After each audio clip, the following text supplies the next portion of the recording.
Ramadan itu bulan ibadah, tapi juga bulan perputaran uang terbesar. Coba perhatikan teman-teman, menjelang maghrib, jalan ramai, pasar takjil penuh, order makanan naik, orang belanja lebih banyak daripada biasanya. Ramadan mengubah pola konsumsi, dan perubahan pola itu adalah peluang bisnis. Banyak orang mengira Ramadan hanya bulan menahan diri, tapi dari sisi ekonomi, Ramadan adalah momentum. Perputaran uang meningkat, belanja rumah tangga naik, produk tertentu meledak permintaannya. Yang peka melihat ini akan memanfaatkannya dengan bijak. Kenapa orang jadi lebih konsumtif saat puasa? Karena emosi ikut bermain, teman-teman. Seharian menahan lapar, menahan haus, menahan keinginan, menjelang berbuka, kontrol itu sedikit melemah. Akhirnya muncul kalimat klasik, beli ini saja sekalian, tambah itu juga, lagi puasa pantes kok. Tanpa sadar belanja jadi lebih impulsif. Belum lagi budaya berbagi, bagi takjil, kirim hampers, beli baju baru, siapkan hidangan lebih istimewa. Nah, Ramadan bukan hanya ibadah personal, tapi juga tradisi sosial. Dan disitulah peluang muncul.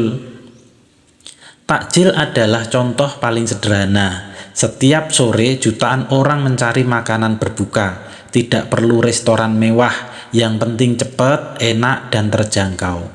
Es buah, kolak, gorengan, kurma, paket nasi, permintaan stabil, pasar jelas, waktunya terukur.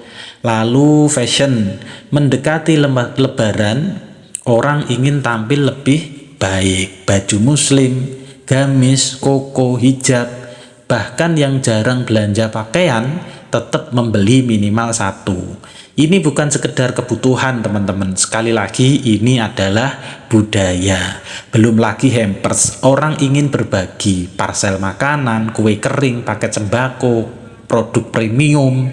Nah, bisnis kemasan kreatif naik drastis, yang bisa membuat packaging menarik, bisa naik omset berkali-kali lipat. Tapi disinilah pentingnya sikap. Ramadan memang ladang bisnis, tapi bukan ladang serakah. Jangan menaikkan harga tidak wajar, jangan kurangi kualitas, dan jangan memanfaatkan kelangkaan. Karena ini bulan bukan hanya soal untung, tapi soal berkah. Bisnis Ramadan harus lebih jujur, lebih amanah, lebih peduli, lebih sensitif terhadap kondisi orang. Karena pelanggan bukan hanya pembeli, mereka saudara sesama muslim. Strateginya bagaimana? Pertama, pahami waktu emas. Menjelang berbuka adalah prime time. Konten dan promosi harus muncul sore hari. Kedua, buat paket praktis.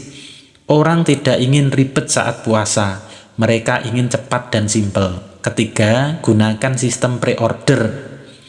Ini mengurangi risiko rugi dan mengontrol stok. Keempat, manfaatkan storytelling Ramadan. Jangan hanya jual produk, tapi jualah makna.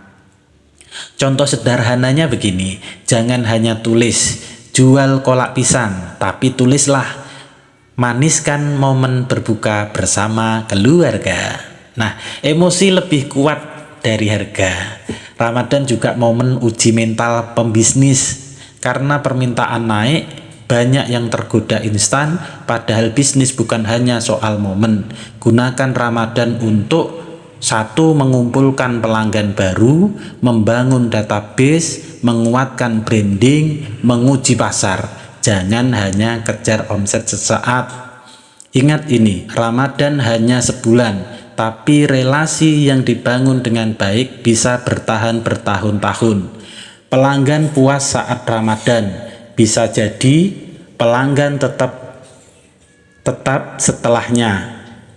Ramadan adalah kombinasi unik, spiritual naik, emosi naik, konsumsi naik.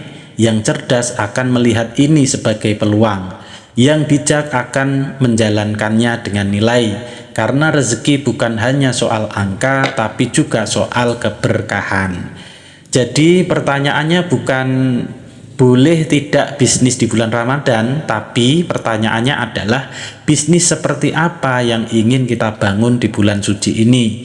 Apakah hanya mengejar untung atau membangun usaha yang bernilai dan berkelanjutan? Ramadan bukan cuma ladang pahala, Ramadan juga ladang rezeki.